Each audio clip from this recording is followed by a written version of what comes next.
আজকের রেসিপির জন্য এখানে আমি সর্ষে শাক নিয়েছি।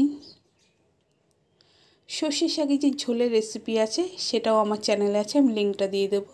শাকগুলো ধুয়ে বেছে কেটে নিচ্ছি। শাক ধুয়ে ভালো করে জলটা ছেঁকে নিয়েছি, তারপর কুচি করে কেটে নিয়েছি।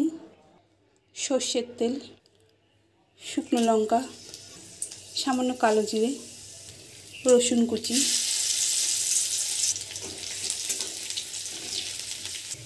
রসুন ভাজা হয়ে গেছে, শাকটা দিয়ে দিচ্ছি। কাঁচা লঙ্কা চেরা, হলুদের গুঁড়ো। শাক রান্না করার সময় সবসময় গ্যাসের ফ্লেমটা বাড়িয়ে করবে, তাতে শাকের রং ভালো থাকে। লবণটা একটু বাদে দেবো। শাকের থেকে কিছুটা জলও ছেড়েছে, জলটা একটু শুকিয়ে নেব। শাকের জল শুকিয়ে গেছে।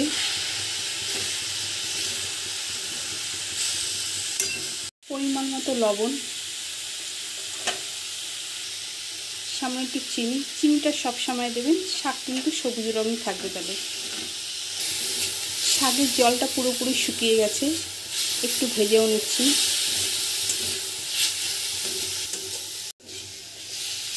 এটা আমার রেডি হয়ে গেছে, গ্যাসের ফ্লেমটা অফ করে দিচ্ছি।